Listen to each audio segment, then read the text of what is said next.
La Reunion was a colony of European utopian socialists that settled along the Trinity River in present-day downtown Dallas. Many of them, including their founder, Victor Considerant, were French expats escaping Napoleon III. They farmed, raised livestock, shared the wealth, etc. They were also doing pretty well money-wise. Like Texas's European immigrants were largely people who were able to buy land before coming to the New World. It wasn't a steerage class ticket straight to Ellis Island sort of deal. So La Reunion had plenty of bankers, developers, and academics in its population. Sadly, the La Reunion colony only lasted a couple of years, bad management and all. Still, those folks carried on and were a huge part of the cultural shaping of downtown and West Dallas. If you look at the Dallas skyline, the microphone-shaped building is called Reunion Tower, as it stands on the colony's former land and is named after them. Maybe the most notable of the colonists was Julien Reverchon, a French botanist who cataloged thousands of plants in the North Texas area, like American West plant life. He was cataloging it. Dallas even named a park after him. For all of its history in oil and shady politics and even a presidential assassination, Dallas loves its academics and artists. When Valley View Mall in North Dallas started losing business in the late aughts, the management allowed artists to use a section of old stores as studios. This went on for about a decade before they tore the mall down in 2023. And in 2013, when the city of Dallas opened the Margaret Hunt Hill Bridge designed by Santiago Calatrava. Oh, by the way, Dallas loves famous architects. When they opened that bridge over the Trinity River on the land that La Reunion once resided, there was a huge parade. Part of the parade were giant puppets, including one of botanist and French utopian socialist Julien Reverchon. And after the parade, artist Kevin Auberjon allowed his Reverchon puppet to be displayed in the artist galleries at the Valley View Mall. And in 2021, filmmaker Kane Parsons, creator of the Backroom series, found photos of a weird statue in a dead mall and thought, I gotta make this series. Hi, Cecil. Hi, Jeffrey. What's your favorite man-made structure? Favorite man-made structure. I mean, I've met a few castles that I like. Yeah. I've met a few bridges that I like. But honestly, theaters are to this day, like I'm fascinated by an old theater from like the 17, 1800s or before. Yeah. I think, what is it? The Newcastle upon Tyne theater is amazing because it is one of the only theaters in the world that still has the original underpinnings of the stage. And Mm. then when like it's the same age as Drury Lane in London, and then another very famous theater in Berlin. And when they like historians go to this place to see like how the theater structures were made, and it still has all the trapdoors and all that stuff. Oh, very cool. Nerd. Very nerd. I really love a lot of contemporary modern architecture stuff. I mean, I'm always a sucker for uh, really old school things. But to go back to Dallas, the Meyerson Symphony Center in downtown Dallas was designed by I.M. Pei back in the 1980s, and it's a stunning piece of modernist architecture. But it was also like this famously difficult building to get built because they hired I.M. Pei to do the building, but they hired a totally different person who was an expert in the field of acoustics to design the interior. So the outside is cold marble and steel and glass, very I.M. Pei, and the inside is the most lush and luxurious opera house you've ever seen. And I.M. Pei fucking Oh, hated it. But the oh acoustics no. there are world renowned. It is very, Okay. very nice. It is Oh, very, that's very awesome. nice.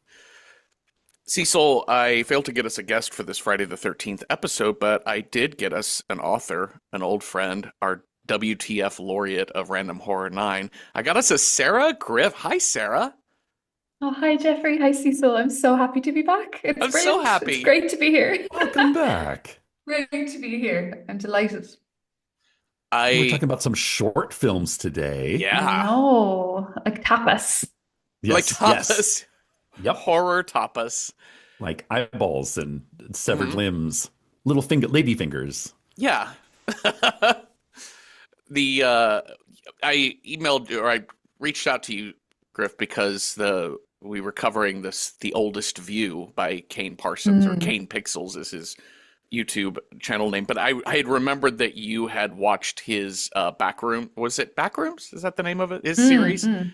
and really enjoyed it. So I was like, "Do you want to watch this creepy mall thing?" And you're like, "I'm down." I feel like it rearranged me. I was up very late last night thinking about it because I think what he did with the backroom stuff is really compelling, and what he does with animation basically is really compelling. Like he's got a really clear vision, and I know where all these visions come from because they're the same handful of terrifying images that have kind of been sitting around the internet since time immemorial. Like these images of empty, half empty rooms with wrong shadows, bad real estate photography taken to its nth degrees, like how rooms laid out so poorly that they have become urban legends in themselves, you know? Uh, And what he using that as a starting point for building this whole world is it's really compelling to me. Like I think it's a really interesting way to kind of make work, you know? mhm. Um so I was delighted, and I loved the other shorts as well. It's a lovely it's a real crescendo of shorts. You can kind of start out small and move up to this big 40-minute kind of silent odyssey, you know. I really, really, really enjoyed it.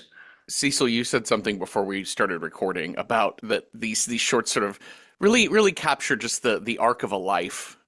It's it. It's the instead of the Shakespeare's seven ages of man, we get the five ages of horror shorts. So you're young and you have some confusing friends. Hmm. You hang out with your sisters and you get lost in a fort, Uh-huh. in a box fort. You get a girlfriend who explodes your face off. Uh-huh. You get a job and kill all your coworkers, and then you become old and you just wander around a mall until you die. That's perfect. Those are the That's five stages of it's horror, the five man. stages of man. Beat by beat, beat by beat. And the mall is the longest part. Everything And else the goes mall, by yep, so because quickly. listen, you're everything is confusing. Art is confusing. Nature's confusing. You're by yourself, just muttering to yourself, where's the exit? Where did I park my car? Well, we're gonna go a little out of order in terms of the chronology of life, but we'll go in order of the playlist that we were all sent. And so let's start with Every Time We Meet for Ice Cream, Your Whole Fucking Face Explodes by Anthony Cousins. This was suggested by Patreon user Tyler Williams. Thank you, Tyler. I love a title that is a I was going to complete say sentence this title goes hard. and it tells you what it's about. Yeah. And for such a sincere little film, it's such a silly title. You kind of, it Yeah. sort of sets you up for something that you don't really experience. It's a very earnest little piece of cinema. It really I thought is. it was, it's so lovely. It's almost like a comic book strip in itself, both in its kind of beautiful colors. It's so Yeah. Yeah. playful. It's got a real kind of Archie sort of energy to it or something, you know, these lovely diners, these fabulous, very obvious costuming. And then Yeah. it has this really tongue-in-cheek title. It's a lovely balance, I think. I was getting like early Tim Burton. Uh-huh. Yeah. Like Edward Yeah. Scissorhands era Tim Scissorhands. Burton, because it's Yeah. the living in a pastel world of suburban America, I'm assuming. Yeah. But then it kind of ends with, Mars attacks, skeleton faces. Uh-huh. So the basic plot of this is bullies on a bus. They're just shithead teens on a school bus, and this beautiful young girl gets on, and our kind of central nerdy boy who's getting picked on, he just can't keep his eyes off of her, and everyone is glaring at this girl, but he lets her sit next to him, and it's Oh, very sweet. And then he writes her the note: "Will you be my girlfriend? Yes or no?" Does the classic trick that all girls love is if you throw something at just fling them. it. Hmm. Fling Works it. every time. Works every time. I was a little shook when I was like, she's going to respond. Yay. Oh no, she's going to bite her finger and Huh? respond in blood. Now listen, if you respond in blood to "Will you be my girlfriend?" I think you're like bonded for life at Yeah. that point. Yeah. Teenage girls are not to be fucked with. Teenage girls Yeah. are that hardcore. Like a very accurate representation of being 16 and being serious is a heart attack. I liked the weird little detail of the banner on the side of the bus. Like it's got a real like homecoming energy sort of vibe. But the banner on the side of the bus, I think, is supposed to be their school mascot, which is Mascot. Yeah. Yeah, yeah. Spider Bunny. Spider bunnies. Uh, Somebody's been And listening to too much Night Vale. it's it's true. drawn in, yeah, it did have that. It 100, I feel like it had very strong, energetic underpinnings of a Night Vale kind of vibe, which is lovely to see, I think. Yeah. But the hand-drawn signs were Well, because fabulous. I think it's like the first day of school Yeah. Oh, okay. is Yeah. kind of what I thought. Because it had like a welcome back. Yes, you're right. Welcome back, students. Spider bunnies. So welcome back, Spider Bunnies. This is I love a weird mascot name like when we did Happy Death Day that the name of the university's mascot is the babies, the Bayville babies. Okay, so these two meet for ice cream and it's your classic like high school meet cute. He's like, "I think you're pretty. Don't you think I'm weird? You think I'm weird." No. No. Look at your eyes. They're so gorgeous. Whoa, whoa, whoa. Just Yeah. they start glowing, something fierce. She's also what's that called? The what's the condition where Oh, you heterochromia. She's two heterochromia. yeah, heterochromia, yeah. Well, he finally touches her hand, and in that moment, her eyes not only glow but grow, and then kaboom, we just see blood splatter every direction all over the girls at the table next to them. Beautiful. My favorite kind of like low key line was the like after, the young girl, she's like covers her face, she runs off crying. The other two girls are like, don't eat that. Yeah. That was stunning. That was brilliant. It was such a throwaway moment. She's like, there, she's sort of Like- disgusted. Don't eat that. Yeah, it was Yeah, brilliant. like, no, I'm not gonna eat my blood splattered softy cone. Thanks, Sheila. So next time on the bus, as our young girl's getting on the bus, he sees her again. And he's still super in love, but this time we had seen like stitches around her face earlier. It was not like stitches, scars. scars, but this time we see those same scars, but they're fresh stitches. So like this has happened a few times. She had to put her face back on. Yeah. And she's so embarrassed she won't even sit next to the boy. And at lunch, his friend says, "Hey, what are you doing with that girl? You're not into that freak, right? I heard her dad is a mad scientist and keeps doing experiments on her, and her mom is an alien. And if that's not true, she at least has spiders in her hair. I know that's true." I know that for sure. Just really capturing the heart of just junior high and high school life. Mhm. And also the valiance of a sweet boy who likes her. He's sort of Yeah. unflinching in the face of this rumor mongering and nonsense, you know? Like he's a stand-up boy. Yeah. I like the maturity of just saying, like, yeah, that might be weird. Like, maybe in an ideal world, those things don't happen to her. But also, I just like her. And Yeah. it's part of love, right? Is that you take the good and the bad. You take the You're the good, prettiest girl in school. take the Yes, bad. you take the bad. both. Take both. Mm-hmm. And so, yeah, I love that. But then he approaches her and says, "Hey, I don't care if your face explodes or there's spiders in your hair. I think you're great. Here, I got you a little locket." And then her face starts pulsing. He's like, "Calm down. Just It's like, breathe." whoa, whoa, whoa, whoa, whoa, whoa, now. And it works for a moment, doesn't it? Yeah. Yeah. It's kind of nice that you sort of see this inkling of hope for the future where it's like, oh wait, she can kind of get a handle on it, you know? Yeah, And I think obviously not necessarily thinly veiled, but like that's parallel with what you're just trying to do as a teenager. You're trying not for your face to explode every time you talk to somebody. And there's this nice little moment of, oh wait a minute, she can temper it. Yeah. If she tries. Take a few deep breaths. Suppress. Hold it in. Suppress. And then back at the ice cream parlor for our final scene. I love this compliment. "I like your new eyeball." Oh, thanks. Oh, I also like that she says, you can kiss me if you want to, which is such a sweet thing to say as a teenage girl. And like, I just found that on a language level really earnest and really Hmm. like a normal thing a teenager would say when they like somebody else and they're kind of trying to move forward. I just found it really sweet. Yeah. But he responds like, I do. No, listen, I really do. But Uh-huh. last time I just kind of touched your hand and your whole face exploded. So are you okay? Or because she's like, it doesn't, it happens so much it doesn't even hurt anymore. And then she leans in and kisses him, and her face explodes, which explodes his face too.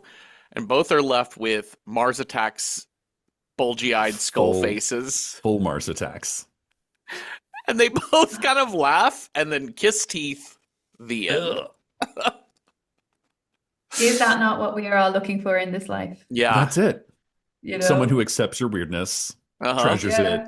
and still wants to make out with you. And Yeah. his face almost also explodes. See? You know, someone who else who is also on that tipping point of destruction. I thought it was gorgeous. My note on it was Riverdale wishes. So sincere and so playful, like just a lovely, lovely experience. You kind of spin it on the top of your finger as like a Yeah. perfect little love story with a lovely punchline. It's just gory enough to be a bit, ooh, you know. Uh-huh. In order to, as we voyaged through this playlist, myself and my husband Kerry started making noise back at the film, which increased as the playlist went on, in order to diffuse how distressed we were becoming Hmm. as the films go on. But this one has such a like just such a thrilling little edge to it. It's such a fun time, Mhm. you know.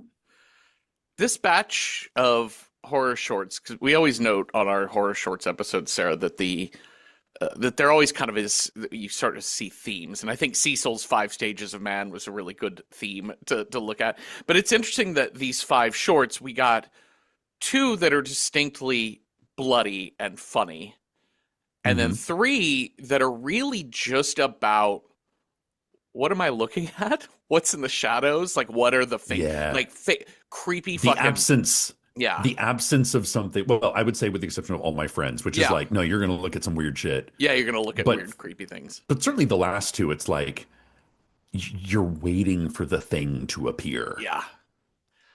Well, let's talk about All My Friends, which, listen, you talk about just like an experiment of like, let's make creepy shit. Did y'all ever just like, as a kid, maybe you do it as an adult, do you ever just try and freak yourself out in the mirror? Did you ever just like make crazy faces at yourself in the mirror? Or should I just shut off my mic now and go to bed? No, that's fair. That's Okay. fair. I think with I definitely did spend a lot of time trying to frighten myself as a kid, Uh-huh. but not Yeah. necessarily with my own face. I was always looking to be afraid on purpose. Mhm. Uh-huh. Still am, Yeah. genuinely. And I think the way that this is executed is very but Yeah. also like it's an Yeah. escalation Uh-huh. towards unsettlement, and I think it's executed really, really well. It's quite simple. Yeah. I also, in the way in which I am allergic to a bad wig, I have a confession. I am allergic to a child actor Yeah. in Oh. general. I do not believe that children should be in films. And I kind of never have. I'm like, those babies alone. Leave them Uh-huh. outside. Don't be putting them in the screen. However, this kid held their own pretty strongly. I Yeah. He think did pretty they well. weren't too hammy. It wasn't too gee whiz, mister, I sure do see some spooky guys in my dreams. Like it wasn't too hard on that. Um, was not terribly difficult to look at, which I appreciate. In the way of a Yes. bad wig, I know it's a wig, but I can look at it. A child actor for me is similar. You know, I'm like, okay, what are we doing here? And I also loved the use of the what they did with the therapist, which is when you first see the other character, you don't see her head. Yeah. Yeah. Or the father's head either. Yeah, it's Oh. real Tom and Jerry, right? Where you see Yeah. the legs, the woman's legs on the chair, Hmm. but not the upper body. I love that technique. I thought it was really striking and really it telegraphs something about the position of the audience and that we're meant to be on the child's level, Yeah. Yeah. you know? Like we are relating to the child Mm. on Mhm. his level rather than the greater scene, the scene as a whole. Hmm. Yeah, Hmm. and it's really not until we see her face, Dr. Baylor's face, that kind of thing she is now being folded into this story. She has been brought Yeah, yeah, yeah, into yeah, yeah. this world. She's been immersed. Yeah. So this is called All My Friends. It is suggested by Patreon user Nosebleeder, and it is a 2025 short from Colin Tunney. Yeah, we get this. The very first shot is like kind of like a blue washed screen of a boy screaming almost like underwater or in a dream, like in a Yeah, Yeah. liminal state. like just having a tantrum. Yeah. Then Screams it I love. cuts to him just at the dinner table. And then With boom, spaghetti. psychiatrist's office, mom and dad being like, please talk to him. Please listen. We talk to him, and he just gets so riled up when we don't believe him. And she's like, "Hey, I'm just here to, we're just gonna spend some time together. Come on in, kid. Tell me She about your asks, dreams." yeah, she asks about dreams. And do you ever remember your dreams? Yeah, sometimes I have dreams in the day. Tell me who you Hmm. see in your dreams. Well, there's Dennis. And Okay. then it cuts to a shot of just all these people are masked, like, but almost Yes. like human mask. So it takes you a second to register that's a mask, and it's just a Yeah. creepy Dennis is dude just like poking just out a hole. creeping behind a door jam. It's like, and then sometimes I see the cupcake man, cupcake, like in the tag Okay. yourself out of this kid's friend Yeah, group. yeah, I yeah. am for sure cupcake man. Okay, the reality of my life is that I find absolutely nothing funnier than that whole shaving foam I situation. know, right? Yes, And do you know why? There was a television show on the BBC called The Mighty Boosh, and yes. Noel Fielding, who is currently the host of the Great British Bake Off, used to do these little vignettes as the moon, where he would be superimposed into the moon, but to make his face white, it would be covered in shaving foam. And he'd be like, I'm the moon. When you are the moon, you live up in the sky. Like it was so stupid. But unfortunately, Mr. Cupcake, I was like, oh, it's the moon. Like it just went straight there for me. Right through horror into a very particular kind of surrealist comedy that I hugely appreciate. I also have further suspicions that this filmmaker watched The Mighty Boot because of the name of another character who we meet along the friendship carousel called Mrs. Susan. Yeah, tag yourself. There That's was a me. character, yeah, You Mrs. Susan. congratulations. But congratulations. In The Mighty Bush, there was a figure called Mr. Susan. So I was Okay. like, I Oh, see some okay, little pieces of okay. pleasant, connective, inspiring tissue in the way that these monsters are rendered, because the Mighty Boosh showed brilliant costumed monsters all the time. However, I do think that they are, especially Miss Susan with the hand, like they're rendered in a way that is at first you're like, that's normal, and on second glance you're like, oh, that's terrible. Yeah. And I think that there's lovely work being done in the costuming here that gives you a second blink that is infinitely worse than the first. Mhm, Mhm. Agreed. Yeah, like setting up, Miss Susan, she's like, I don't know. She just seems kind of sad. I don't know if she's my friend, but she's just sort of sad. And you see just kind of a woman standing by a mini mall shopping Motel mart or something. Yeah. motel. Green And she just dress. Yeah. runs at the camera and you realize she has a face on her face. Yes. Mrs. Susan was the one on here that felt the most like the least monstery. Like she's scary, but like the most like, oh, she just looks like a troubled woman who is like to me it looked like a motel, and you just see like a Okay. woman with bloody hands running Yeah. at what feels like a car window. Yeah, yeah, yeah, And yeah. I Yeah. just seeing that I was like, oh God, somebody help this poor lady. Yeah. Yeah. But it's the fact that she's like Leatherface Yeah. Once is she has the unsettling. leather face, you're like, you know Yeah. what? And I'll also, and call I from a love distance. we slowly eke out information from this kid. He's like, yeah, on the way over here, I saw Miss Susan, and my dad didn't see her, and he was so mad that I was talking. Like, so we get Uh-huh. this recurring thing of now we understand why the parents are like, all your friends aren't real, Yeah. kiddo. Yeah. But he's seeing them in like daytime, nighttime. Now let's talk about, let's see, have you had any bad dreams? Are these all, let's see. Okay, we've had Cupcake, Miss Susan, Dennis, and Dennis, now we're getting into the Shadow Man. Shadow Man. It's like Shadow Man's just pretty creepy. creeping. literally just a shadow. Uh-huh. Just sort of like, anybody who just It's a sort more of stands. traditional upsetting monster name also. Yes. Like we're Yeah.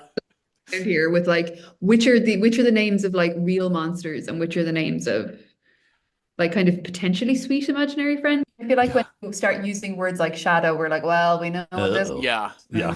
Well, because the next guy is Stanley, and I kinda Stanley like is Stanley very as well. scary because it's Mm. nighttime think with like a flashlight filter on the camera, so you just only have Oh. like the center, and Stanley is just fully painted bright red. I was And like, oh, he's just a sports fan. yep. Also, Stanley is one of those names that has a little bit of a murdery kind of Yeah. vibe. Sorry Yep. to any Stanley's listening. I'm so sorry, but it doesn't it? It's like a Clarence. And I don't You know if you guys know. have the brand of a Stanley knife in America, but a Stanley Oh. knife is a Oh, thing no. here. I don't know. I feel like that resonates with me as not Okay. sure about that. We have the two different Stanley cups here. Yeah. Oh, yeah. One of which is arguably a weapon too. Yeah, that's Yeah. You're a true. little Yeah. It's a I mean, big feisty. You get a weapon, little feisty with it, you Yeah. know? You're like, get in this cup. Yeah. I guess Americans have the Stanley drinking cup and the Canadians have the Yes. Stanley hockey cup. Yeah. Both of which Big would be dumb great cup. weapons. Yeah. Yeah. Big dumb cup. So we get all of these images. She's asking him, do they...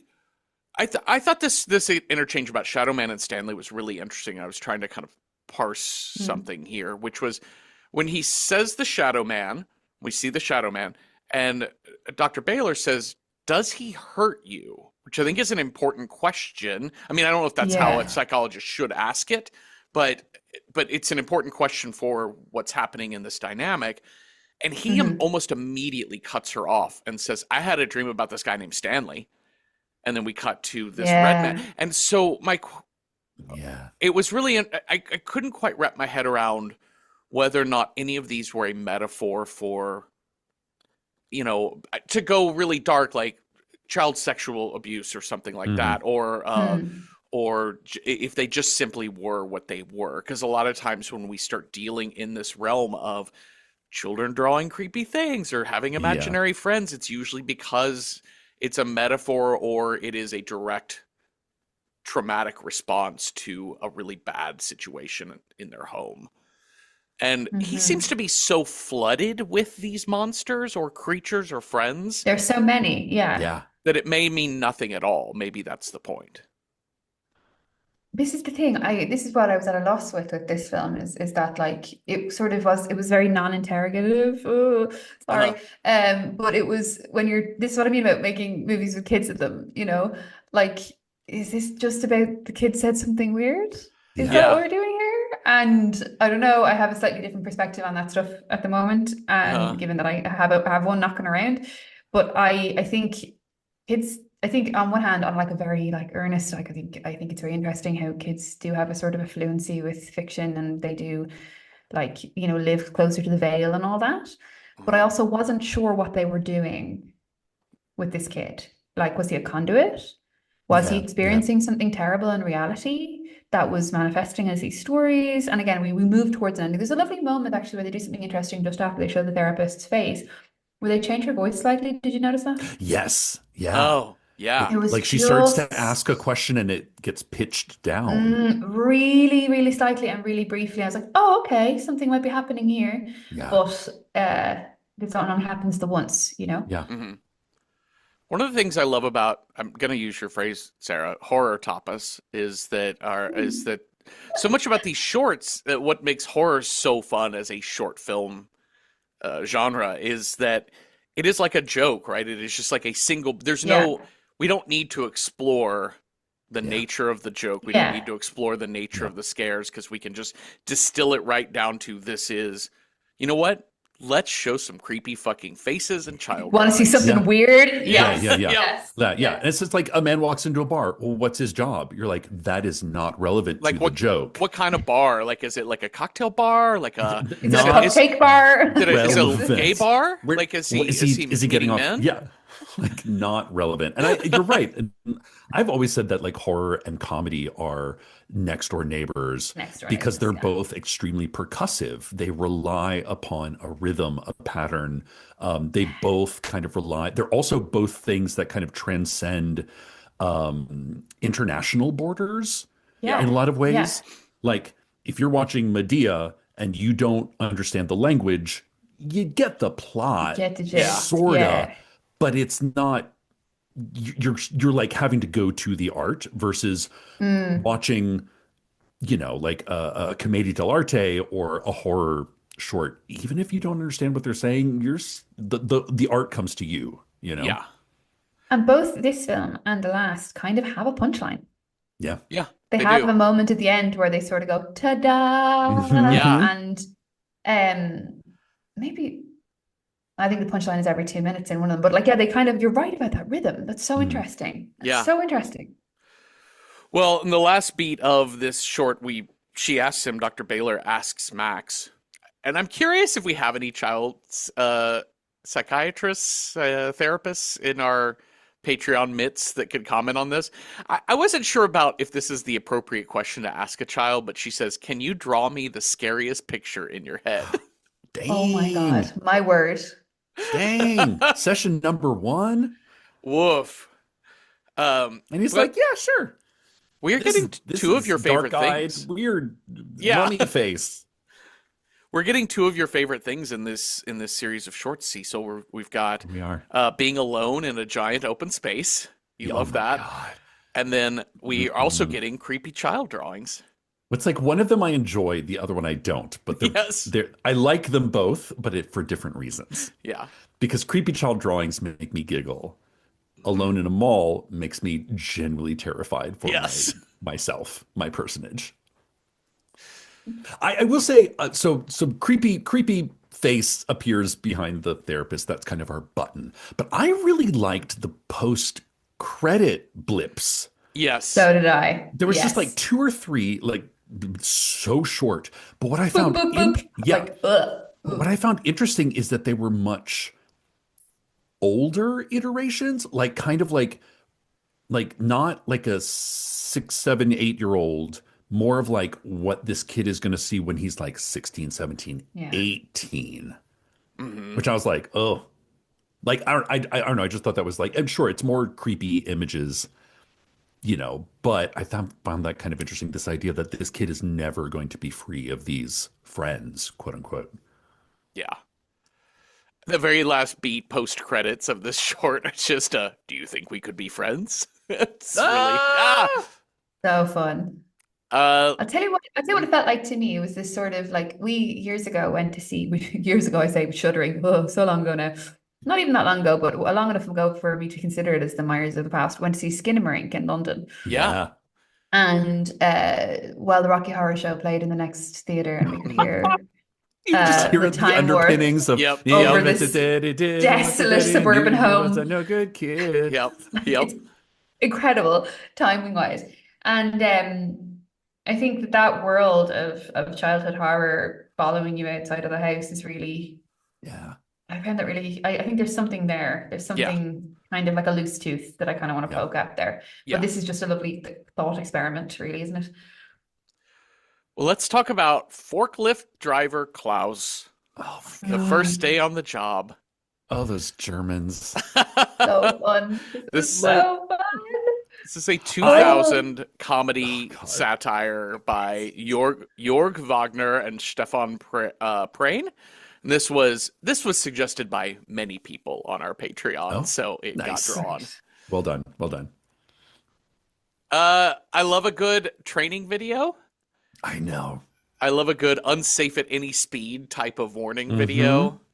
Love it. 90s, kind of something you would watch on a public access television show, or Uh-huh. like when your teacher's like, I have a hangover, watch these videos in school. You know what it reminded me of? Mm.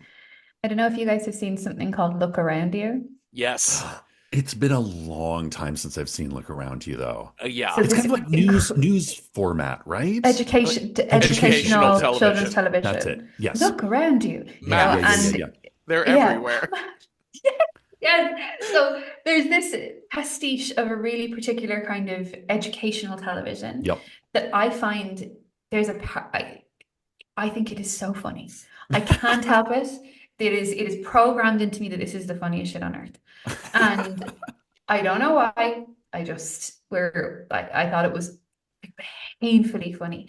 And also at the same time, deeply unsettling. It like that rhythm you mentioned earlier, it has this really almost straight from the bat, loud and unexpected noises keep happening. There's a lot of Oh, sure. crashing. The danger is right up there with you, from minute one, but there's this very painful sounding chaos that you're aware is to come, especially given that this is a forklift driving instructional video. I would like to point out it is So, Klaus's first day on the oh job. man. You think you've First had a day. bad first day on the job? First day. Klaus has you ran through literally for a first day on the job. I There's a also oh, go ahead, go Cecil. ahead. Oh, I was gonna say I love this sort of the lobster pot. Like it starts out so subtle and small. You know, it's like, Uh-huh. hey, congrats, you got your forklift thing. Let's go to the job. Now, some people, there's dedicated spaces for people and there's dedicated spaces for forklifts.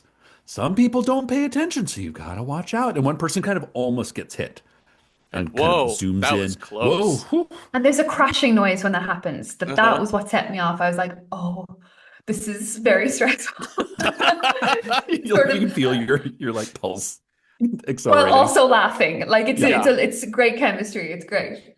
I just love the absolute empty-headed confidence that Klaus has throughout this whole Klaus. film. He is smiling, thumbs upping. Even the way he drives this forklift does not look safe. He 40 looks miles like an hour he's all the whipping time. around like skirt.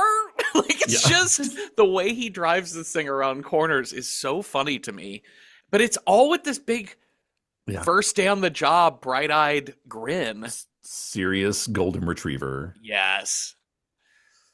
Okay, so can I just read to you the names of the characters in the cast? Yes, These, please. Oh, not the please actors, do. these are the names of the characters. Well, we have the narrator, we have Uh-huh. forklift driver Klaus, we Uh-huh. have plummeting Helmut, Oh, we have Werner the Knife, we oh, have No Hands Gunther, we sure. have bisected Herbert, Yeah. we have He's the chainsaw Rudy, and we have headphone Paul. Oh my God, filmmakers headphone take Paul. note. That's how you do it. Headphone Paul. I lost I know. my life with headphone Paul. Like I want his that's a spinoff. brilliant. That's like it's the best drag night line I've Yes. ever heard in my life. No hands, no You hands Klaus know, or no Yeah, hands No Hands Helmut Gunther. Gunter. It's Gunter. Oh my God. All right, so we're gonna get this constant narration of like it is training film style, right? Yeah, Like it's educational. notice Helmut and or notice Klaus and so Helmut is like lift me up on the platform or whatever, and he's like, no, you know that this is unsafe. But then he goes up anyway because he just stands on a pallet and falls over. I like He's the like, look, constant sturdy. ringing of the bell. Like it's Oh, the yeah. break Oh bell or the yeah. lunch Yep. bell after every death. Oh, it's the like stop the presses, stop the Yep. machinery. Something has, Yes. everybody stop where you're at. And by about the fourth iteration, that bell is like covered in blood and breaking apart. Because he's had so many stops during the day. So our first real, like, it's not everyone. Well, by the end, everyone dies, but not everyone dies Yeah. right away. Like first thing up, he's lifting a pallet up into the stacks or whatever they call them, and somebody left their box cutter on top. Oh. And I think this Hey, is have you seen my plummeting box Helmut. cutter? Nope, sure haven't. I do love the fact that so like the box cutter like falls like straight into the guy's head, Right into the head. of Yeah. course. And he just kind of like ding and like breaks it off and then just goes to lunch with everybody else. He doesn't can get feel a it. trip. He doesn't get a Like- trip to the ambulance No. or a trip to the hospital in the ambulance. He just But- takes his lunch break. Yep. You can really, really feel it though. Like it's really like puts your teeth on edge. Yeah. This is the way that it's standing and the expression on his face. And again, Yeah. like it's clowning, it's very silly, but it's also like it really walks that line of Uh-huh. incredibly stupid and incredibly stressful at Yeah. the same time. It's kind of wild to be short-circuited like that, you know? Uh-huh. I think, and going back to this idea of the like the educational video, it's because it's so sincere Yes. the narration is so like, we're here to teach you right from wrong. Here's Klaus doing everything wrong, but there's no acknowledgement of the mayhem in the wrongness. It's like, don't do that. Don't, if you're going to pick up something unsecured, make sure to secure it with straps. And the next thing we see, that unsecured pane of glass is bisected someone in half. It bisected Herbert. Bisected Herbert. These are like German garbage pail kids. Yes, bisected Herbert and no hands Gunter. Yep. So yeah, we learned don't work on the engine yourself. That is only for trained mechanics, because that's how Gunter loses both his hands, because Klaus starts the engine before he's done working on it. I also just love the overly confident male energy that surrounds this film. Except there is briefly a woman. There's she's briefly, sort of but even that skittering through on her high she's heels. like, she is just there to be wolf whistled at by these men to distract them long enough before a chainsaw can hit them in the face or something. I think it was actually a chainsaw. I think Klaus turns his head, and then there's further carnage as she kind of clip clops through the warehouse. She makes it out all right, if I remember. Yeah, she does. Yeah, she's grand. Yeah, so they're all wolf whistling this woman walking through the factory. She's got like a clipboard, so she's got real inspector or foreman sort of energy. But so let's see if we can get this right. So first off, we've already bisected Herbert with this pane of sheet metal or whatever, but the pretty lady is going through. Horizontally, yeah. We do see that there is a man with a chainsaw. Klaus is driving wildly. He is whistling at the woman, suddenly sees a man, swerves, and then impales from the back the chainsaw guy, who now is through the chest on the front of the forklift, wildly screaming, waving his chainsaw, which also results in him like cutting these cables of something that whip around and cut Klaus's head off. Yes. That's my favorite part, is that Klaus doesn't make it to the end. Yes. Like his forklift does, though. His forklift definitely does. The forklift drives off into the sunset like a hero in a Western. But yeah, Klaus loses his head, but that thing continues on. Headless Klaus. Chainsaw guy is still alive, holding the chainsaw, and at one point he uses the chainsaw to like curve around to avoid somebody. Well, first we're going to have to meet Headphone Paul. Well, yes, listen, sometimes the work site can be very loud. Make sure to protect your hearing with those headphones. And the audio goes mute for a second. Yes. When you just hear the screaming, the muted screaming. He gets impaled on the other fork of the forklift almost immediately. And every time we see his POV staring at the chainsaw guy, it's muted. But when we see the view of Headphone Paul from Chainsaw Guy, it's full. It's chef's kiss. No notes. Yeah, and then bisected Herbert is still on the ground alive. And it's when they're like, the forklift is coming right at him. And Chainsaw Rudy uses the chainsaw to grab hold of a corner and turn. But then there's a moment where the chainsaw arm gets cut off and the chainsaw drags right back and then bisects Herbert again. Yes. Well, yeah, he throws a hammer in its path and you see it like going through the hammer and he's like, whoo. But it's only a short reprieve because it just goes right through him. Well, he really earned his name, didn't he? He did. He's double bisected. Yeah. And then we just see the the forklift riding off into the sunset. Brilliant. The end. Who said Germans don't have sense of humor? This is also foreshadowing for a future ending of a different story.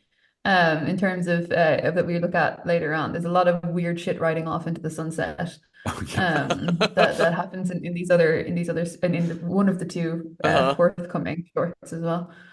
Things that shouldn't be on the road, frankly. Yes. Yes, for sure. All right, let's talk about short film number 4. This is Box Fort, suggested by user Alyssa from Patreon. And this is a 2021 film from Tyler Chakowski. I hope I'm saying that correctly. As the director, based on the story by Mallory Eddy. Box forts, you guys. I love this opening. I love because Yeah. it's like pop bubblegum pop 60s girl group, Uh-huh. and it's just like some girls, we're home alone. It's just women being girls, which That's is it. some of my favorite things I love to see on screen, Hmm. is this lovely, cozy inventiveness of, hold on, we're going to do something together. Yeah. And you really want to join in, other than the Yeah. fact that you know that something horrible is going to happen. It establishes this, I hate using the word cozy, but you know what I'm saying. Yeah. Establishes this No, it's like really you've had a welcoming. snow day and you're so bored that you're like, I don't know, fuck it, let's build a snow fort or a Yep. Let's box dig out all fort. the boxes and build Yeah. this through this big old American house, all of these Yeah. corridors, and they're having such a nice time.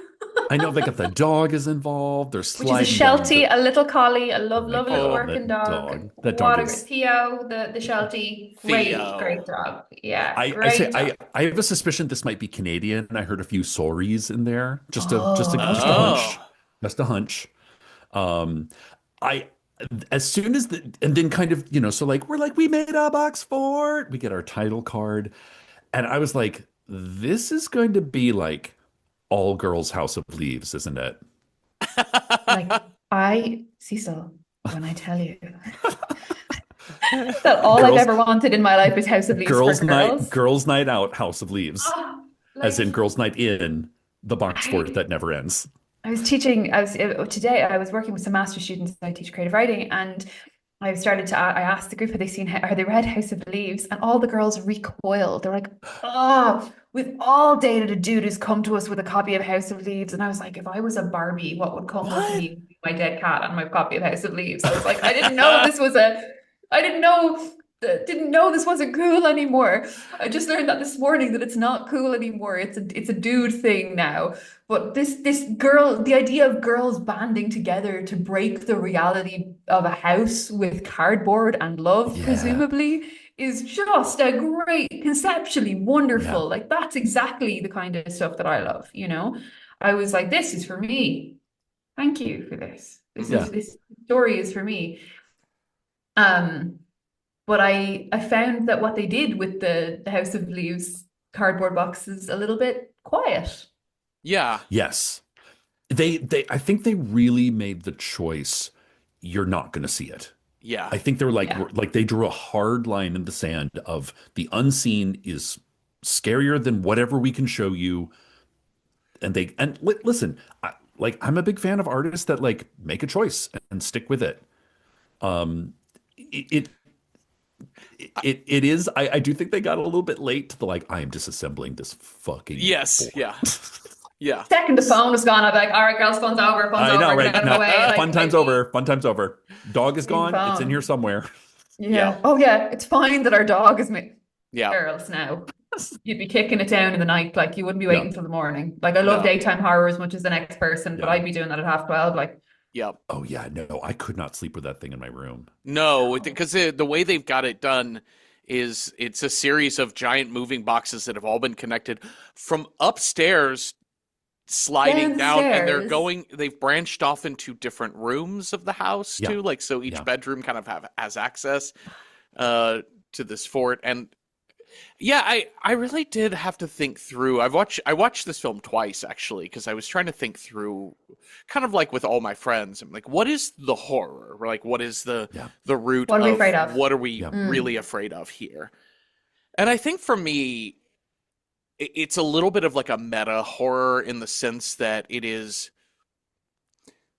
the expectation is that the box fort itself is the scare, right? Because it's called box fort, right? So that sort of Sure. implies like, you know, eight-legged freaks. That's the Yeah. Yeah. enemy Yeah. of Yeah. our Yeah. Yeah. movie. But in this one, the box fort is cozy and then kind of scary because of the shit moving that you can't see within it. And I think when they finally decide to take the box fort down, Hmm.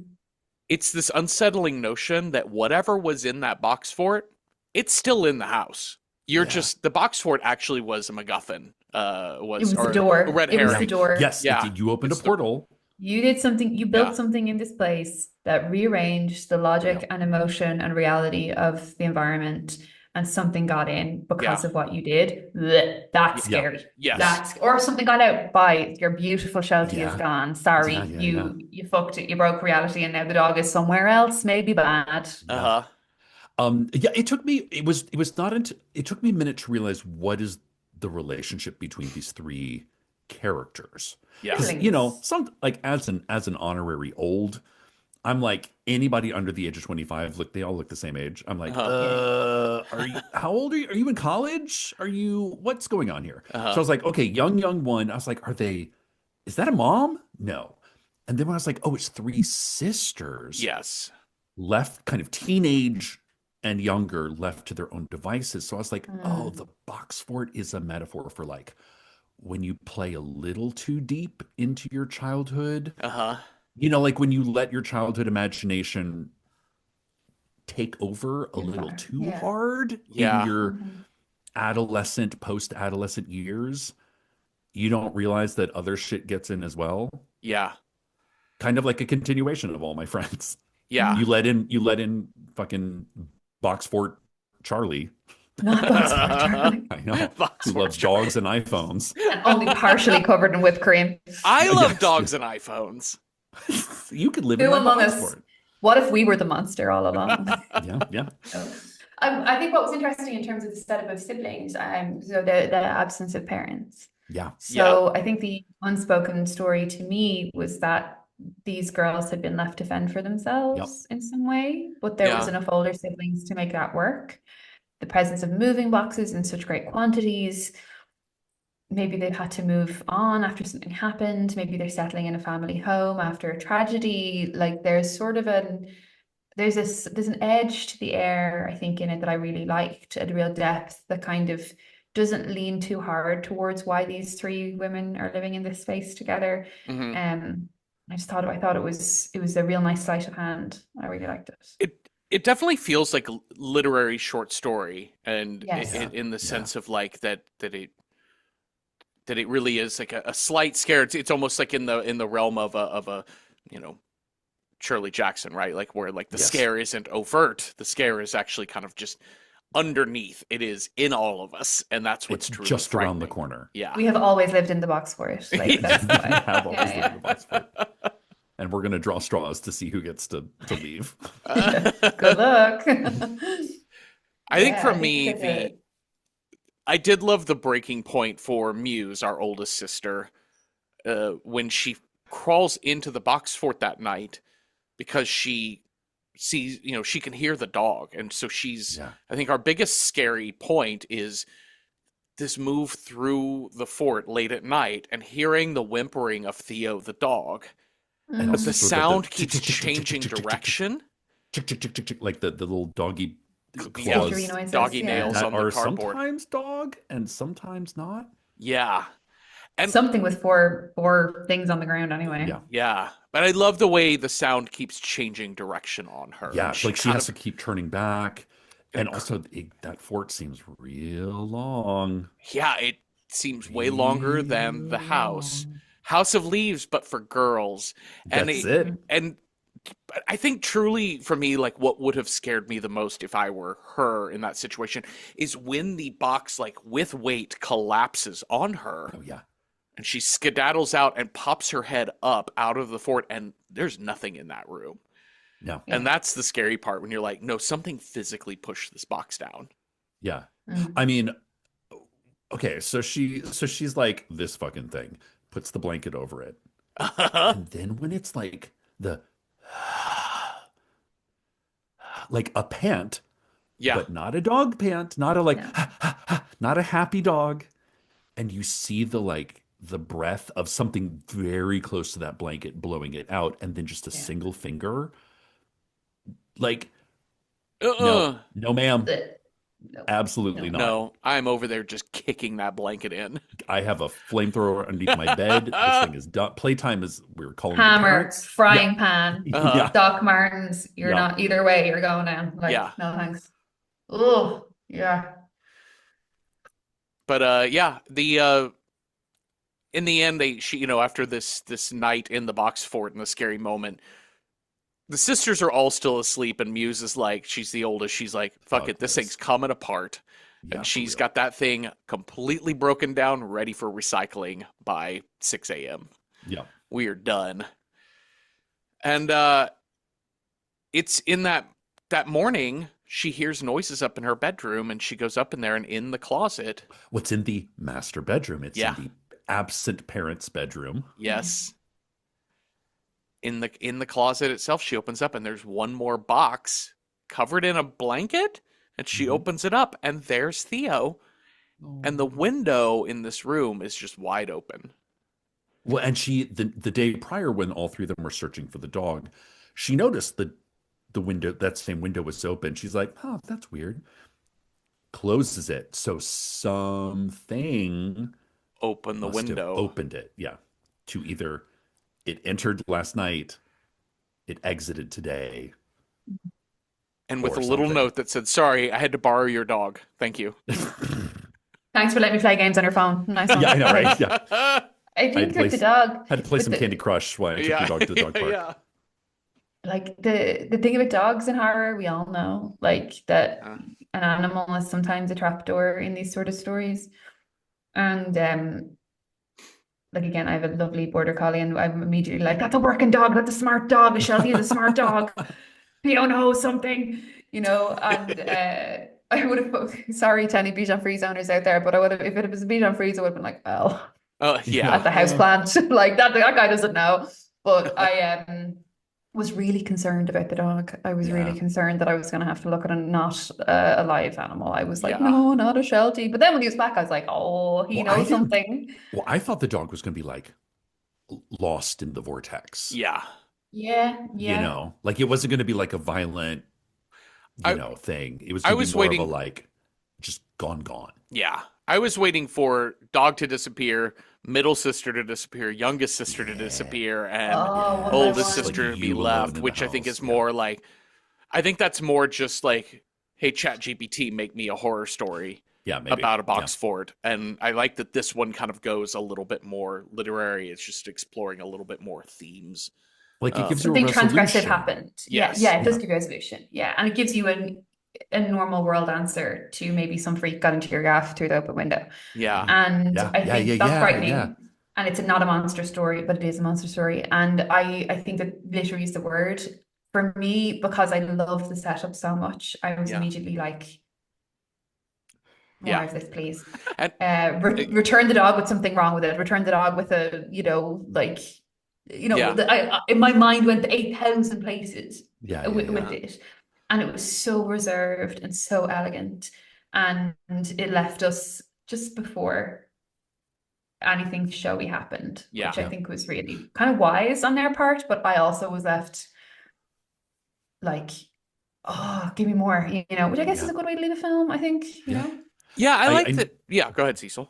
I knew this director once who, in talking about like making decisions in art for economic reasons, she was an artistic director, and she would tell all the directors that worked with her, she's like, you can have red or blue, but you can't have purple. Oh. In other words, don't throw a million things onto the stage, a million tricks and da da da da da. Make a choice. Yeah. Stick with red. That's really follow it down the avenue, and if that's the wrong choice, go with like I'm not going to give you an unlimited budget because you're not creative enough to like follow a theme to its ending. And which is why I was like, I really love that this, like, because I expected, like you said, your mind goes off in a million different directions, and I think leaving it like you don't see a hand coming out, you don't see anything. The Babadook doesn't walk out of the fucking wardrobe. The monster isn't actually this time female mental illness. Well done. We got postpartum depression. Nobody has postpartum depression today, girls. Thank fucking God. Like every time they do that shit, I'm like, I hate cinema. Take these cameras away from men. Like I get so enraged by that. Because it's cheap work. Yeah. Whereas this, it probably cost them like a trip to IKEA and a bunch of fucking boxes. Maybe they picked them up outside of Staples. I don't fucking know. But that they did make their lack of budget work for them, Yeah. and what you just said about the choose one way to go, like, Yeah. Mhm. God, that's a really good point, because they committed to that reserved avenue, and that is really respectable. Like, that's Yeah. like, okay, that was the look that we chose here, and we didn't fucking put a guy in a spooky hat in the corner, Yeah. like, for no reason. There's a this last beat of this film I really, really loved upon rewatching it, which is when she comes back with the dog and the girls, her sisters have woken up, and she's like, "Hey, girls, I found Theo this morning. He was standing outside on the deck outside the kitchen when I got up." And I love the white lie of it Oh, all. yeah. Oh, I didn't notice that at all. And I love the white lie of it. It Huh. feels like a little Yeah. it feels like a little J.D. Salinger story, like a little Yeah. tiny like Yeah. New Yorker short. And The lies we tell to ourselves I and or to tell to others to help ease us through the passage of life, kind of thing. yeah, and that it's ultimately not a big deal, but it is because she knows something and she doesn't have the answer to it. And in a lot of ways, it's also an expression of like she's just grown up. So if this muse is 19, 20 years old, like suddenly she is like a real adult now, like in that she's taking care of these other yeah. two. It was They like put up the a box fort, but she transition has to take into it adulthood down. for her. Yeah. Yeah. And when that This box is fort there gets is creepy, you gotta maybe tell a little white lie to your kids to shield them, or to your younger sisters to shield them from the truth of the world. Yeah. I think And Which is especially if sometimes you don't really know light that hand. truth. Yeah. Yeah. Especially if you don't have an Yeah. explanation for it. Like, Mommy, why did Grandma die? And you're like, I really do. I mean, just that's, Yeah. I can't even explain it to myself, Yeah. but sure. But I think they also wields that with a really fucking light hand. Yeah. It doesn't kind of go, well, girls, we had a really normal experience finding this dog, didn't we? Yeah, it's a Like, throwaway. Yeah. no, Yeah. it's so reserved. And I Yeah. think that's what the real power is here, that it's not hammy. Mhm. Yeah. Like, it could be, could really be. Yeah. But it's so, yeah, help. And the more I'm talking about it, I'm kind of talking myself, because I left it being like, the labyrinth, and Yeah. then where the fuck is that Minotaur? Like, Yeah, and yeah. then, like, actually this film did exactly what it set out to do, and it was really elegant about it. So yeah, that was fucking great. Mhm. Let's talk about the Rolling Giant. So this was recommended from user Chayuper. This is created by Kane Parsons, who goes by Kane Pixels on YouTube. And this is the third in I think a 4-part series called The Oldest Few. But this part 3, The Rolling Giant, is the biggest of. It's like the most fully formed, like, here's a film. Okay. It's about 45 minutes long. The other ones, like the first Oldest Few, part 1, I forget the exact name of it, but it actually deals with Julian Reverchon a little bit, which is the subject of the giant rolling. Interesting. The Rolling Giant from this movie. Did you watch them? They're very short. They're very Okay. short. Yeah. The other 3 are all under 10 minutes long. But let's just talk about part 3, which is our big one here. What's good, guys? Wyatt here. What's up, YouTube? What's up, YouTube? Smash that like and subscribe button. So I know you've been good. asking me a lot of questions about the hole in the ground that goes into an underground mall. We're Guys, gonna I get need to that tell in a you, minute. there's only one thing. Actually, there's almost nothing I like more than Guy Finds a Weird Hole. Yep. Like, Guy which is goes also into hole arguably solo. that's also House of Leaves, really. Yeah, very Like, much. Guy finds a weird hole. Goes in with no plan. Sure, Yep. down you go. Not a fucking butter knife on him to fight for himself. No In he water, goes. no food. Guy Finds a Brilliant. Weird I walked Hole down is after an you. amazing subgenre of horror. Like, For real. Yeah. one of my favorite scares in all of horror is Man Who Is Too Long. Like, just Yes. Oh, man, it's too long. Yeah. Man is too Yeah. long. It's a great That's book. very scary. Or man is man Oh. thing far away sees you suddenly. Yes, I love Thing Far Away I- seeing I me. know that's one of yours, Jeffrey. Uh-huh. Yeah. I like Girl is Too Angry as well. Girl is Too Angry. Oh, yeah. Yeah, that's a real running theme here. Yeah. The Manic Guy pixie finds demon a girl. demon girl. So spirit, like, there's loads. Yeah. Like, girls who are too into something. Carrie. That's another one. Like, I mean, girl is too angry. Girl too angry, girl too interested in something. Uh-huh. I think that Pat Koja is the writer who wrote a book called The Cipher, which I remember when I worked in a bookshop years ago, somebody came in and was describing it to me and was like, "Do you have a copy of this book?" He was like, "It's called The Cipher. It's about a couple who find a weird hole." And I was like, "Tell me more." Mm. Mhm. And he's like, "Do you not know this book?" I was like, "No, but you need to No. tell me all about it. We don't have it, but will you Yes. please continue to tell me about this weird hole?"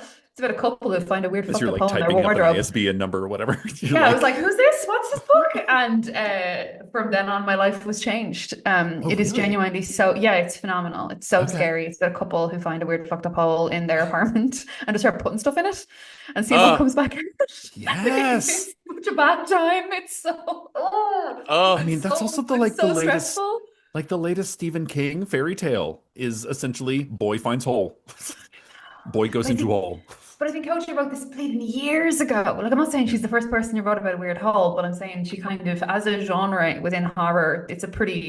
it's a great spook. Like, it's a yeah. great Yeah. time. 1991. And Yeah, that yeah, novel. like Yeah. that's a minute ago, actually. Jesus. Yeah. Hmm. So maybe she was the first person to be like, "I found a weird hole." But I think poor El Wyatt has the kind of guilelessness and sort of Yes. like chirpy Hmm. dopiness where he's treating this horrifying Yeah. discovery as a little romp Oh my through the Yes. God. woods. Okay. Okay. So okay, it's so funny. Whenever we watch these horror shorts, I sometimes like I get like literally 5, 10 seconds in and I have to pause and make sure I'm watching the short and not a stupid YouTube advertisement or, Right. because I don't want to be misled. I'm Yes. like, wait, am I in the thing or is this a chewy.com ad or whatever, Yes. And it's the okay, so this is what I've gleaned about the realities of the situation. We've got a YouTuber. Hey, Uh-huh. what's up, YouTube? It looks like California, which is why the Texas Underground, Dallas Underground Mall seems so Oh. out of place. It Oh, looks like sort interesting. of rolling hills of California is what I got. He's in Oh. college Uh-huh. because he says at one point, he's like, I know this is gonna be a really quick video today because I've got to get to class. Right. So maybe And Santa Cruz, sure, yeah, for maybe, California, like in Yeah. foresty places, maybe. Yes, yes.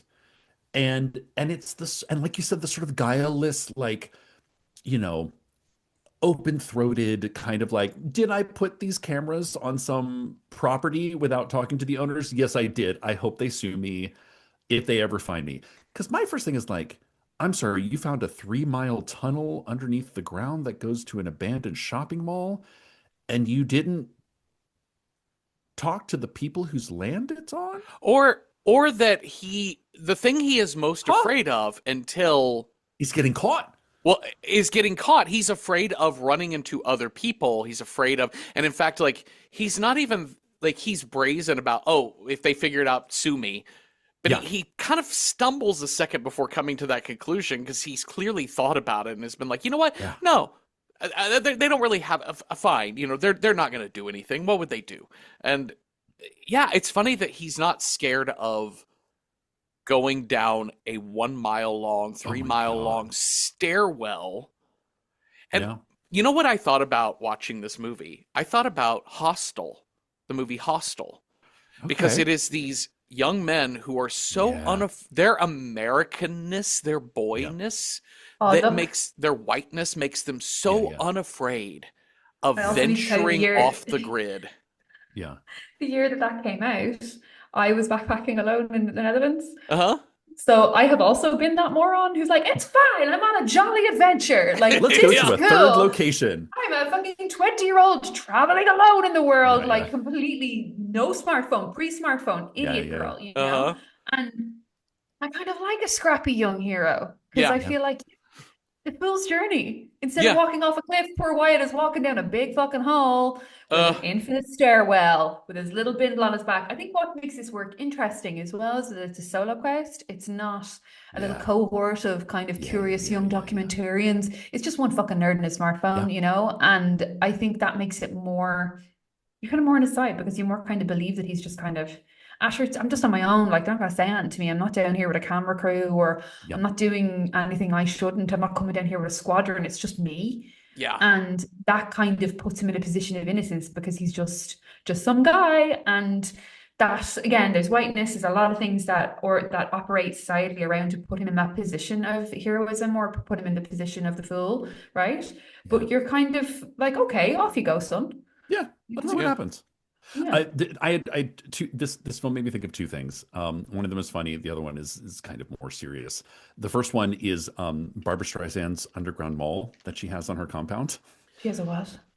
Oh yeah, you don't know this? No. Barbara Streisand has an entire mall underneath her house filled with all of her clothes and props and stuff that she has accumulated over the years. So as soon as he's like, I found this tunnel that goes in this underground mall, I was like, are you on Barbara Streisand's property? My kingdom. That's my fucking Dollywood, man. I want to go there and have a look around. She Like, could has you an imagine? entire mall filled with Oh yeah. all of her clothes and whatever Barbara Streisand has collected over the years. Because honestly, you got to keep that shit organized. Yeah. Why not she build an does. underground compound for it all? That's amazing. Underground is the touch there. The That's the. Yeah, right. Yeah. Like in case a nuclear war happens, we still have like the original masters for Papa Can You Hear Me? Like All of Dolly's hats in perfect, like Dolly Levi's Yes, gigantic yes. hats in perfect condition. I'm now looking up an article on Business Please, Insider Jeffrey. about Barbara Streisand's like it's not just she didn't call it a mall and it's just a bunch of storage units down there. Like no, it's designed with hallways and storefronts. Like it is a museum of everything she owns. Yeah. Incredible. So she can go shopping in her own shit. There's a whole shop of dolls. Oh my word. Jeffrey, we're never getting Jeffrey back. He's gone. He's in the mall now. That's it. Okay, I'm going into my own box fort right now. Yeah, that's it. There he goes. Goodbye. Okay, now the real thing that this kind of the thing that this short evoked for me is, in the year of our Lord 2026 or 20, you said 2021 when this came out, right? Well, it's when he started working on it. It came out in 20. It came out in like 24 or something. 2025. One of those two. Is the lack of places left to explore in our world. Yeah.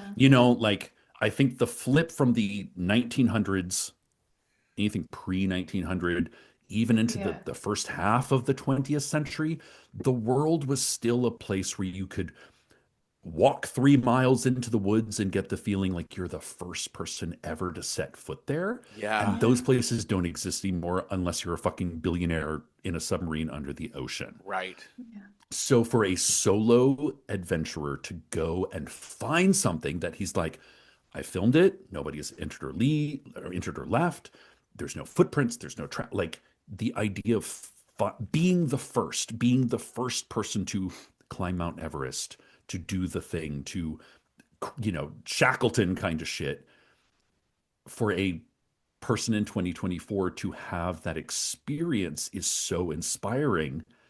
And then the thing you find is the most soulless American banality at the heart of it is beautiful and terrifying to me.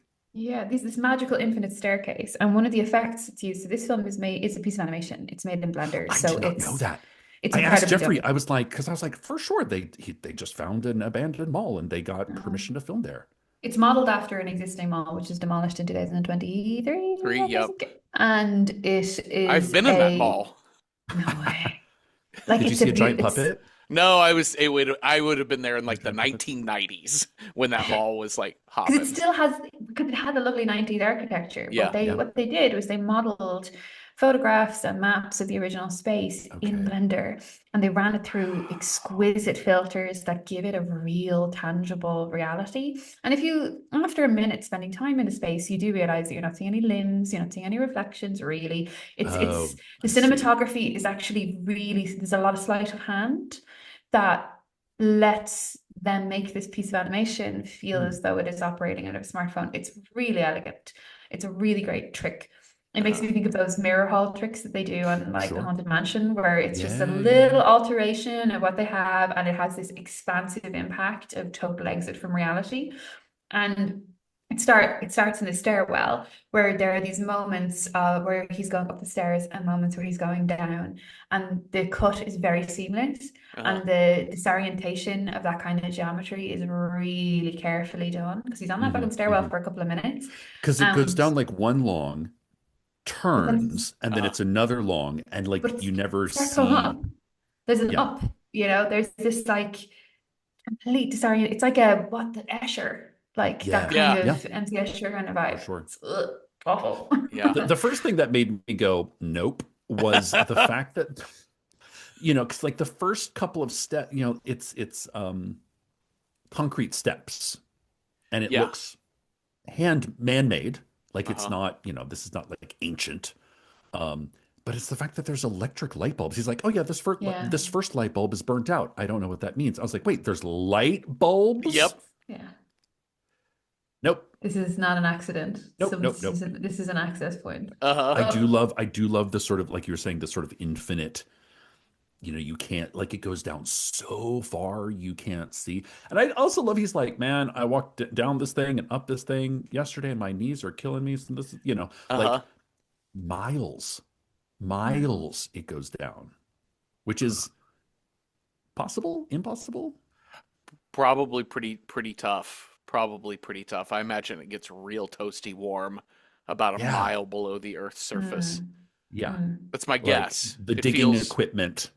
But part magma-ish. of but part of that warping that we see as he moves through these staircases that don't appear to apply to gravity, Yeah. there's this very subtle implication again that we're broaching Yeah. I a boundary here. I Yeah. really love it when, because a lot of sci-fi and horror deal with a portal, right? You've Mm, crossed the veil, right? Like you've Here's the gone mm, Stargate. through into this alt dimension or what have you, which is clearly what's happened here. But what this film does with this stairwell is it shows you the content of that portal. And I love that. I love mm. like what the Mm-hmm. portal is. And it begs the question of how long does the portal stay open, things like that, like how deep is the Why is portal, the portal there? but like just the content, we get to see the architecture, the inner architecture of the portal, and I think that's really cool. And it made me think of, to go back to architectural things, that Frank Lloyd Wright, in his, I learned from our friend Jen Levitt, who used to be a docent at the Hollyhock House in LA, which is a Frank Lloyd Wright building. But he would design the opening foyer, the right when you entered the house, he built very deliberately low ceilings Yeah, yeah. and darkness in that Yeah. area because he wanted people to get out of the doorway. He hated when people came over. Yep. Everyone would just stand in the doorway and chit chat, and he wanted the architecture to force people out. So then he would have these vaulted, very well lit living areas because it would attract the eye and make people want to just go into the open area. And I love that this portal is this tight little space, this tiny dank dungeon of a stairwell. And then when he gets into the mall, there is something majestic about the mall seeming. Well, it's also the black door, the Mhm. black Oh, home, that black like door. And the dungeon that doesn't gate. belong in a gross. mall. No, That no. doesn't belong in an underground bunker. That doesn't, like, it is not. It belongs in neither space. It is It's a And like, I'll tell murder you shed. what, Yeah. that's a that murder is ship. fucking that murder shed shit with the bad tiles that are Yes. covered in white mold. That is like the only time we see decay with a capital D. Yeah. There's Mhm. this sort of transient line between the stairwell and the mall, which is rotting.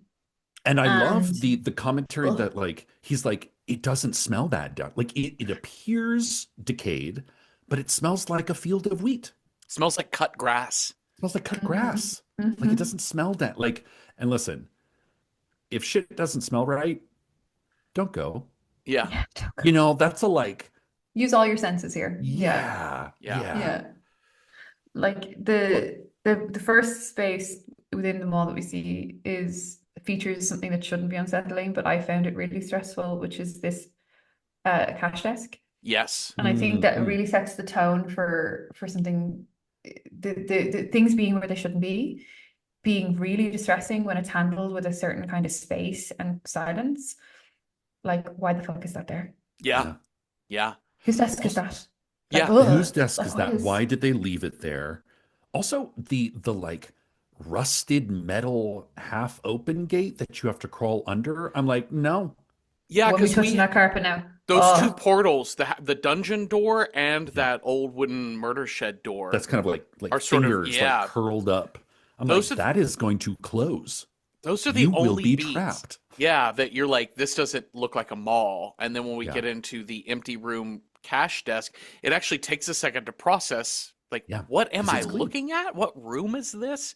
And then when you It's get like it's into like walking into a Kinko's that's been stripped of everything. kind of, yeah, definitely. But like before we even get there, I'm like, I don't even know that's a desk. I'm like, what is this Mm. weird wood structure? And it's not until for me that I saw Hmm. the lift gates, the security Hmm. gates for the front of the mall stores. I'm like, oh, that's a mall. I recognize Yeah. those gates Yeah. anywhere. And because I went in totally blind, I didn't know what we were doing. And because I knew he was the Same. backrooms guy, I was Yeah. like, I guess we're going to the fucking backrooms again. Liminal And spaces. like, sign me up. But also, there's a real commitment there Uh-huh. to no, it's a whole mall. Yeah. It's Yeah. Yeah. very big. Yeah. And that sudden exhale and expansiveness into this huge sort of underground cathedral, Yeah. this like empty kind of like bastion of commerce. It's so stressful to look at. Yeah. Oh Like yeah. it's really, really scary. So Jeffrey knows that when we started this podcast, we talked a lot about what scares us personally. And for me, my first job was at a mall. I worked at three different places at that mall, and it was always having to take out the garbage at the end of the night, Yeah. either through the back hallways or right through the middle of the place that is made to accommodate a lot of people that you are the only one in Mm-mm. that I don't fuck with. I Mm-mm. don't like it. It stresses me out. And I think it's so funny because he's all like, I'm going to tiptoe around here, but like, nope, run. Like, Back I would be upstairs. like, Out of I- there. I'd be not full sprint, but like the urgency At a clip. at a clip, At a clip. Yeah. walking with a purpose, Uh-huh. Yeah. which is find the exit. Yep. Yeah, He, I love these malls because Ireland is full of them. oh yeah. And in the infancy, in the first sort of season of my daughter's life, it was winter. And you don't sleep, obviously. But you know what does be fucking open at crazy hours over the Christmas? Shopping centers. Oh yeah. Uh-huh. So we made it our business to sort of practice living on planet Earth with an infant in the weird suburban shopping centers of Dublin. Yes. So I became really romanced by these endless indoor space. I've always loved them. Like, I mean, let's get fucking real about it. I love that shit. But I really became intimately acquainted with how these places are laid out and how the sort of architecture and they sort of have like they're like a body, if that makes sense. They have kind of Mm. functions, they have arteries, they have chambers, they have a real purpose. And I normally find those big dead malls super romantic. And like, look at this spectacle, like removed of its purpose. Look at this place that once hummed, like they're like a Mhm. giant corpse. Like, look at all this once had so much life and now it has none. But in this context, for the first time, I understood why these are scary places to people. Yeah. Because he invokes, with what he doesn't show and his use of shadows, that exact feeling of being fucking sent out to take the trash out. And it's dark and you're in a corridor you shouldn't be in. And the And halogen there's lights are wrong. jaunty music playing, Mm-hmm. As if from nowhere. and And ugh, anyone could be watching you from anywhere. anywhere. Yeah. You could be And rushed from any angle. Yeah. like we were talking about, freaking ourselves out earlier. It's always the like walking when you can hear your own footsteps, and like the scariest thing is to hear another set of footsteps, which is Uh-huh. kind of what like you're expecting like, I think that's what this, the majority of this film rides upon is the like, Yeah. when is the other going to appear? It It very much is similar to being in the woods, right? It's a similar vibe to wood scare because like you Crack, could crack. just feel seen from any side, and who Yeah. knows what's out there in those Mostly it's a spaces. chipmunk, Yeah, to be honest. If you hear something in the woods, it's probably a chipmunk probably or a just bird because yeah, they're loud as fuck. they are. But fucking because of the way noisy that the shit. space is presented, and malls have such social purpose, that this Yeah. appears in this it's the place. The thing where it shouldn't be is also Yeah. another good Mhm. horror kind of motif. Is like Yeah. this shouldn't be here, and that writ large, there's so many questions and no answers. And even if there are answers, none of them are good. Why is Yeah, this you're not here? gonna Who like it. runs this? Who else is here? You're not Yeah. gonna like this. And like having worked in malls or just, shopping centers here myself for many years, you also have the strange kind of quantity of all these units where different people who you have never met worked. They're these little isolated worlds where you might know everyone who works in the fucking, like, I don't know, the greeting card store. Don't know why I'm there. Yeah, yeah, Or yeah. in the video game store or whatever. Sure. But you probably don't know anyone who works in the shoe shop. Yeah. And there's these there are so many pockets of possibility in a realm like this. And within this underground mall, we have all these shuttered shop fronts. So we don't know, like there are so many, in the way that there are infinite retail possibilities. If you go to a mall, you can buy anything you want. In this mall, there could be any reason. You're suddenly aware of all these choices, right? All the choices of life are laid out before you. And any of them could be the reason that this mall is down here, and still none of them are good. Like it's Yeah. so Yeah. it's kaleidoscopic for me, you know. So his exploration of this space, we get all the recognition of your classic, indoor mall sort of get up, your indoor American mall. We've got some leftover signage of some like cultural events happening, the Parade of Giants, and also my favorite, the food court sign that's got a PSA on it that says, "How many veggies can you name that start with a B?" Or Can you name 5 can you veggies? name 8 veggies that start with a B? We can. I was like, I can name one. We Broccoli? got stuck on one, and then we looked up a bunch of them, and we were so annoyed at ourselves Oh no. because we eat this butternut squash, Oh yeah. Oh, bok choy, okay. Bok choy. like That's a beetroot. good one. Come on, Beet. Yeah. they're Beets, right yeah. there. Jesus Christ. Yeah. Yeah, that was what we were like. We were Oh. like, Jesus, like Banana pepper. Yeah, sure. Oh, okay. There you go. There you Yeah. go. bell pepper. Bell pepper. Oh, Yeah. like, Okay. We beat the note. We're better. We're smarter than a 5th grader. yeah, so now we No. get to leave them all unscathed. Yes. Yeah. That's Yeah, it. but that's the Yeah. thing is like, okay, so the signage is always like, can you do this? As in, it's a secret to unlock. It is say the magic word. Uh-huh. As soon as I saw that fucking gumball machine, I was like, I put know, a quarter. oh, You know, because like, we're entering into video game space. We're entering into, it's like anything and everything. Touch every table. Search. Look around you. Yeah, look yeah, yeah, yeah. around you. Put a quarter in the gumball machine. the Take fucking that gumball gumball machine, to. son. It is wrapped in foil that says this. Read the message. We want and expect these open sandbox video games to lead us through, and when they don't, the internet get real confused and real mad. But you know what this piece is? It's so great because it does set up to be like, is this a puzzle to be solved? Because he's Yes. trying to, in fact, And it Wyatt, does our kind of- character it here, actually is is trying kind to of a like puzzle. solve his way out. Yeah. But ultimately what this piece is just found art. So Yeah. Kane Parsons found the art of all of these artists that lived inside the decay of this real mall. Yeah. It was only artists left by the time they tore this place down. And in fact, they desperately tried to, on YouTube, I've got as my backdrop, this is the Sanger Harris department store building. It's iconic in Wow. Dallas. And there's Yeah, still the mosaic. there's still a couple left in Texas for the Sanger Harris department store. But these beautiful tall arches and this mosaic tile, but it was made with asbestos.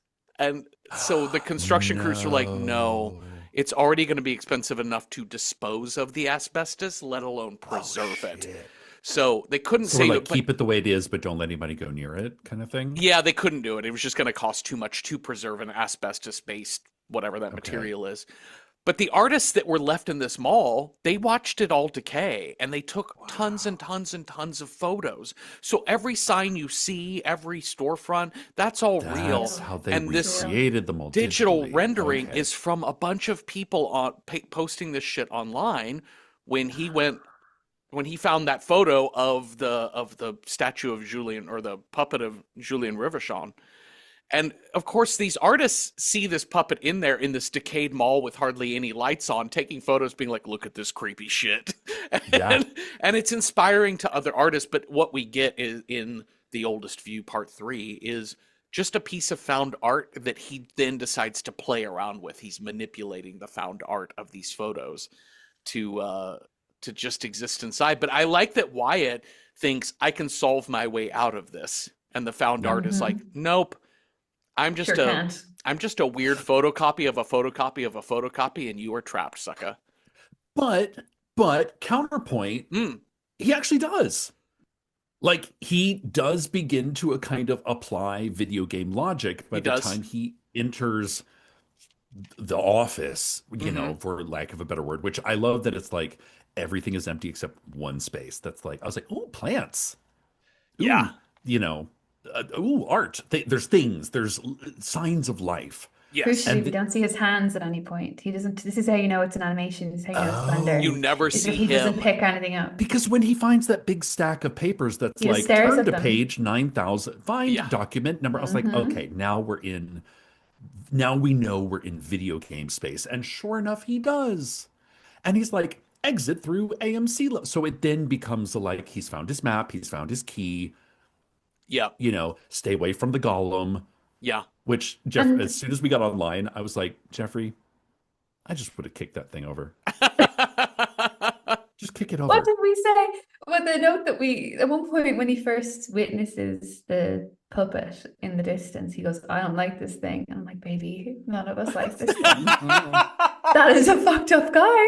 And me and Kerry, we were watching it together and we both got so distressed by it that I started calling him Billy Big Hands.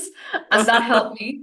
That helped me not be really upset by him. Cope Because big. on one hand, I was like, I just fucking kick him over. Yeah. And then every time Just he kick him appeared over. again, I was like, I wouldn't kick him over. I'd run away because he's really scary. He's also and he's got these like, big go to a small fucking space. Yeah. Your big things don't fit in small space. Like, why does his movement is wrong? Like, it's really well done. Like, Yeah. you think, this fucker's on wheels. He's not getting near the stairs. He is, yeah. Oh, he is, yeah. Like, Like, kind of like, and when he like sort of leans in at the very end, you're like, oh, that shouldn't move like that. I wish he wouldn't. Like, so Billy Big Hands is sort of not quite pursuing him, because after a while he kind of gets away, and then it's Billy Big Hands, and he's always far away, and his movements and his stalking is really juddery and it's just done in a way that's really upsetting. Yeah. And he's a horrible. One of my notes is go home, Billy. Horrible, very stressful. But he is, and there's this music that comes in and out, which I don't know if it's okay. Music, I want to talk music. real quick about this, which is I think our first big scare for me. And I think it's brilliant because he's in this dark mall. Like, we can kind of barely see things. And then there's a moment where all of the lights start coming on. Like, the mall is opening for the day. And all of that kind of like happy, upbeat muzak is playing. But it's not filling with anybody. Nothing is. And when all of those lights come on, I'm like, oh no. I do not. And it's funny because in a horror, to get scared when the lights come on is really wild. But it's great. Like, if it's open for business, what comes in for business? What is the business? What are you selling here? Like what is going to appear? Yeah. And this is also when it freaks him out and he goes running back to his stairwell and it is collapsed with rubble. And he's like, oh, I really fucked up, you guys. Understatement. It's just brilliantly done. It's really upsetting. It's so scary. He's fucked. He's completely done for. And it's then later we get some more exploration of the space, but then when there's a change where we hear kind of what to me sounded like thunder, It and sounds like then rolling thunder. Yeah. the rolling thunder, the music warps down, and then the lights start flickering, and not all of them go off, but many of them do. And that's when he sees the giant puppet Billy Big Hands over by the AMC theater upstairs. With this like leafy fingers. And it's so scary when you see it from far away for the first time. You're like, what the fuck is that?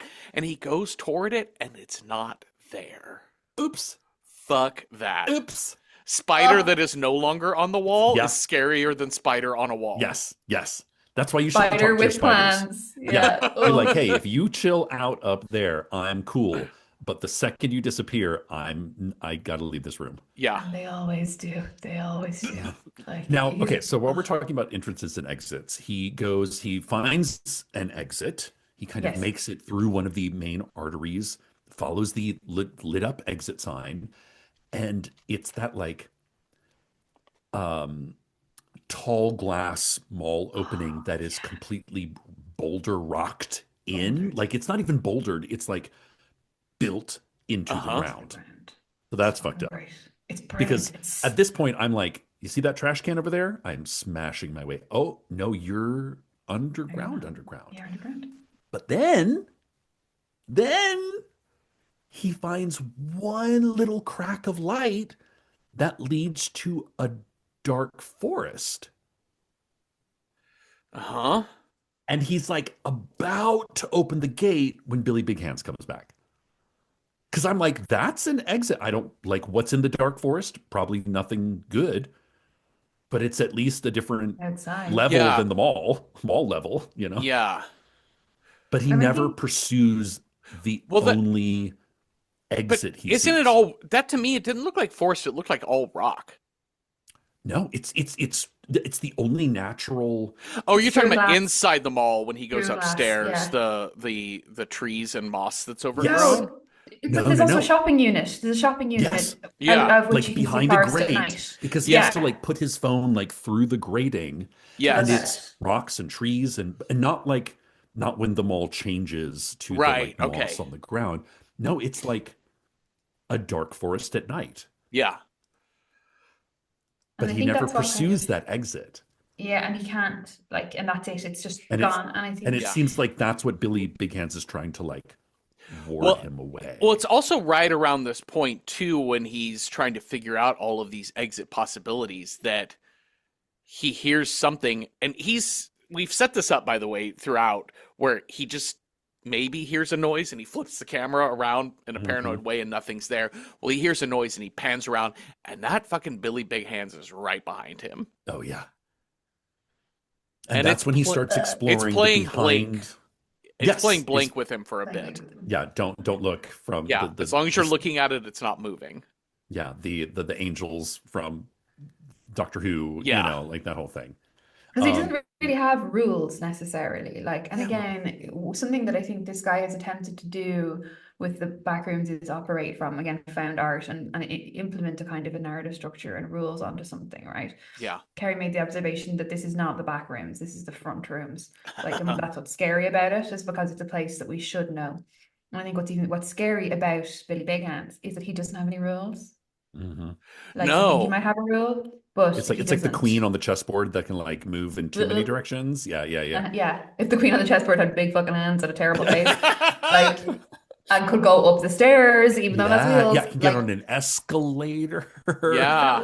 it's the lawlessness of the space that's really compelling. Like by 3 or 4 minutes into any cursory peruse of internet horror, you understand that the back rooms has like 8 things that it does and kind of Mhm. entities, blah blah blah, that live there. Great, delightful. This People is love worse than rules. that. Rules Yeah. give us People love comfort. rules. They love, Love yeah, and rules. even within horror, you have it's a language, right? You're like the similar way to do the way we discussed earlier about the beats with bigger horror things. You're like, well, I know what's going on here, but Billy, don't know what his No. fucking problem is, Yeah. and what he's gonna do.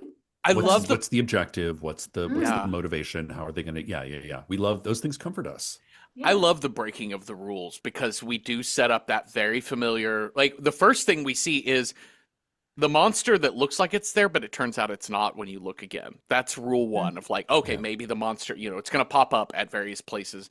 But then the next time it pops up, it is pursuing him, but it's under the rules of the angels from Blink. Yeah. And As long then, as you look at it, it doesn't move. But then and, it's like, fuck that. It just rolls well, right into the AMC. well, but yeah, let me just going through the stages of Yeah, it. Like okay. the rule 3 is he goes running up the stairs. So we're like, oh, hide Yes. upstairs. It can't get you. And we see it stop at the bottom of the stairs, and it's still under angel rules.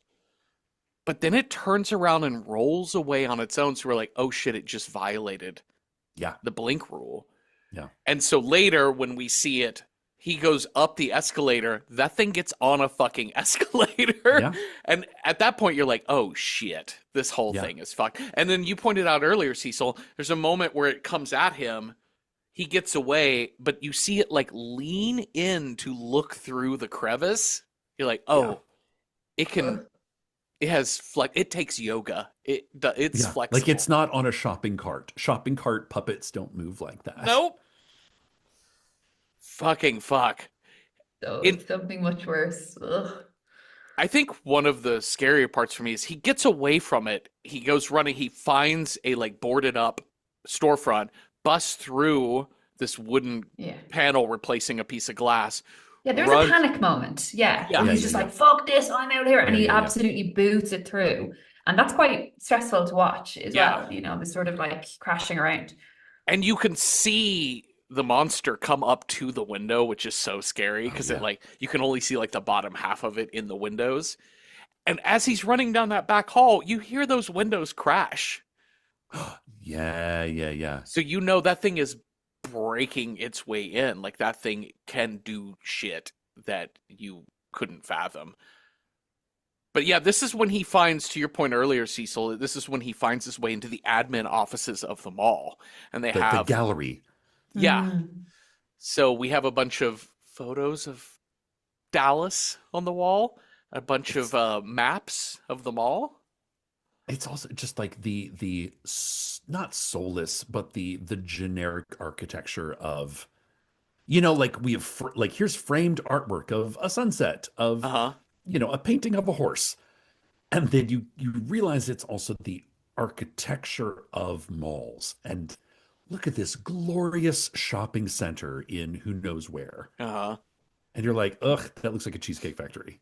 And it's an unfulfilled promise, right? Yeah. That's what all of it is. And it definitely, these spaces did operate within a sense of wonder at a time in history, but that's dead now. And like, I remember the first time I went to a Cheesecake Factory, like I found it like a hall of splendor.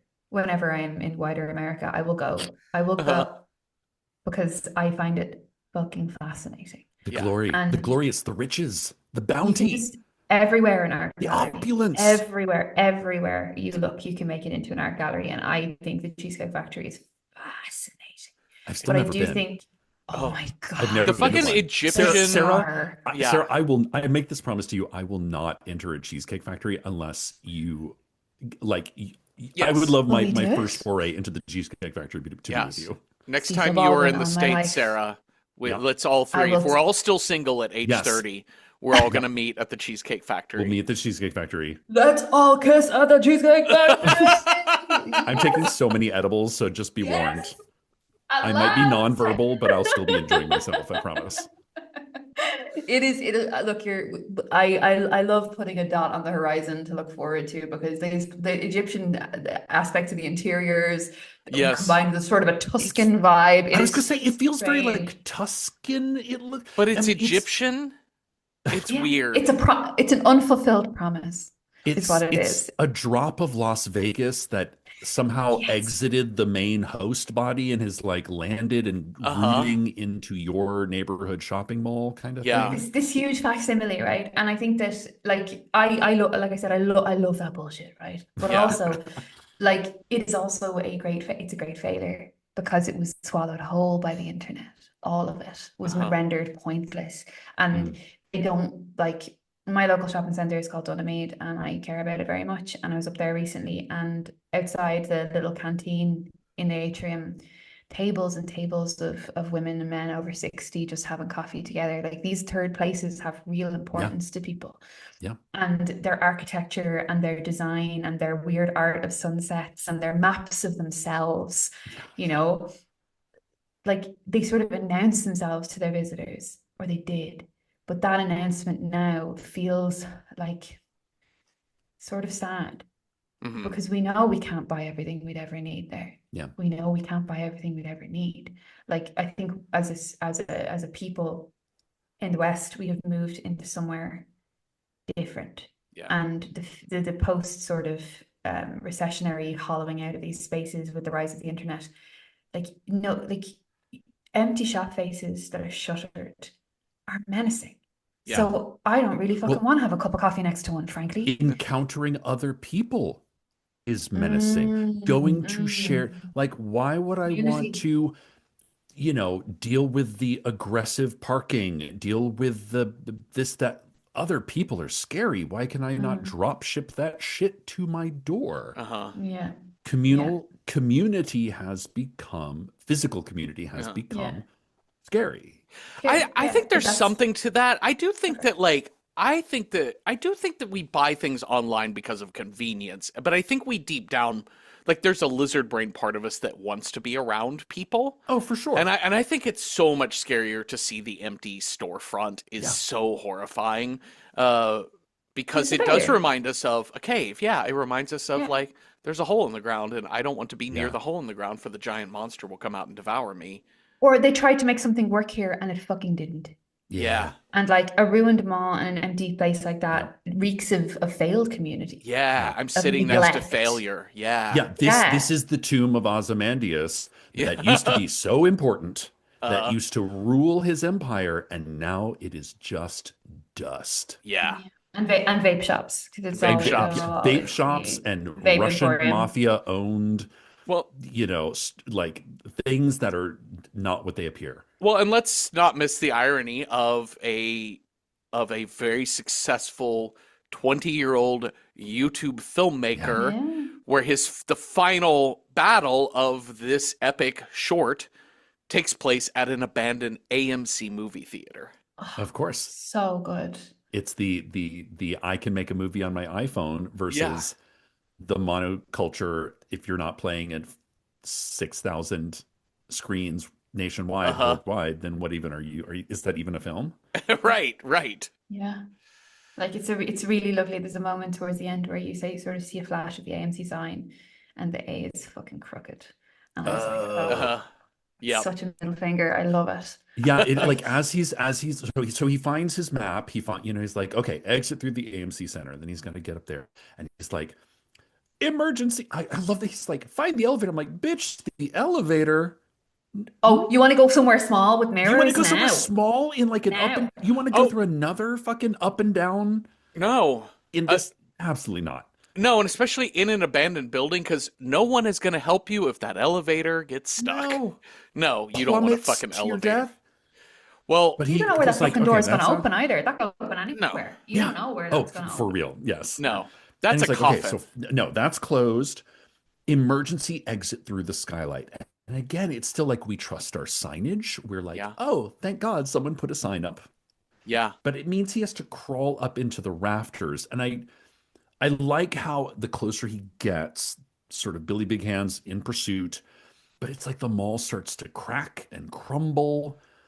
The lightning flashes and there's horses on the ground. Dead horses. Yeah. Dead horses on the ground. Within the flashes, you start to see that maybe living things have wandered in here before. Yeah. It's great. Yeah. And I do find it interesting that there is a stairway to exit. Yeah. That looks very similar to the stairway he came down. But because he's flipping out, he misses his footing and plummets. You know what I noticed on this view, though? He doesn't miss his footing. The metal girder that he grabs breaks.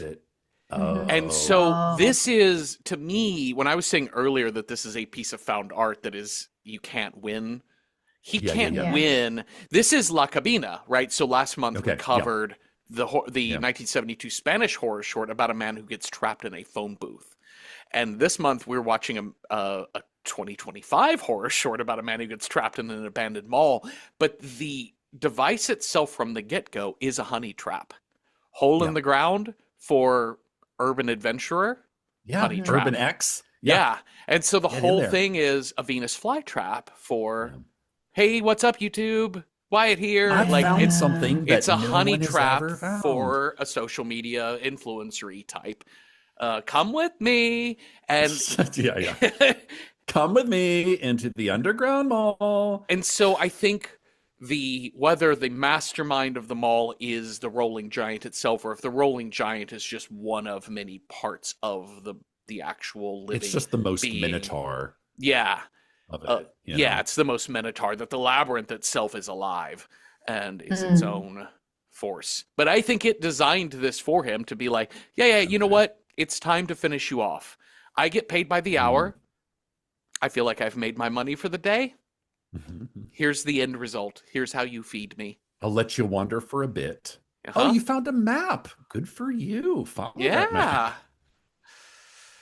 So, very anglerfish. Here's my dangly little light bulb. Yeah. Come to me, come to me, come to me, chomp. So I think when I saw this time that the girder breaks as he falls, I'm like, oh, it had it in for him the whole time. Yeah, it was the whole building. Everything from the gumball machine all the way up, the little maps. It was just the building is the monster. The house is made of leaves, blah, but like it is, you know. And I really love that as menacing architecture goes. Yeah, that like that is he is inside the monster the whole time. The mall is like a body, and he has just been moseying around until the jaws clamped shut. And our last shot after he falls is Wyatt. It's a shot of Wyatt on the ground. Yeah, we see him. We see him. Well, it's so even before we see Wyatt, it's just a shot of a tree. It's again, it's the rolling hills, the California hills, and it's like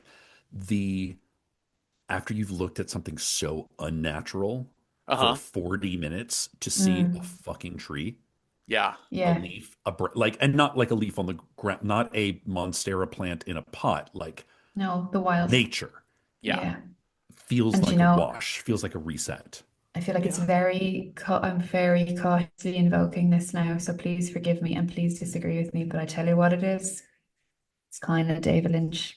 Yeah. It's kind of David Lynch. Like it actually, and that was my thought. I was like, you see a lot of poor impersonations of Lynch's work. You see a lot of people who are kind of putting on the wig and kind of doing the bit. But I think what the work has been done here in terms of tone and giving the atmosphere space to breathe and become frightening to the viewer, and in terms of contrast, showing this sort of great, not industrial, the mall isn't industrial, but it is a site of industry, and then juxtaposing this sort of final image of defeat with the great lung of the tree. Fucking cool. That's cool shit. Like, and there's the fucking face in the So in the woods. Billy, he returned. Billy Big and Hands. then I was like, is that a skull? No. Is that a skull behind that log? Nope, that's Billy. Julian Rivershawn, Billy Big Hands, watching all the action. It's saying, got him. So, which again goes back to this, like, why horror? What are the primeval things that like tick our brain off? And one of them is to find faces in the leaves. Yeah. And so for this literally to like be like, look, nature, but also something's behind a log that has been stalking you this whole time. Yeah. Because ultimately something on that land killed him. And but it was, the honey trap was something delusional within his mind, like the last moments of his life. And probably this whole movie happened in a flash of a second as whatever on this land darted him in the fucking neck or however he died. Yeah.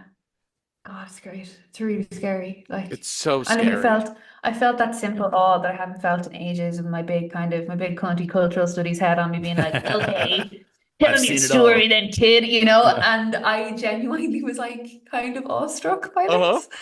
And not because probably because it's like ticking all the boxes of bullshit that I'm interested in, but because actually that would nearly make it harder to like. Yeah. Yeah. I'm like, oh, malls, you want to talk to me about malls? Let's go, you know?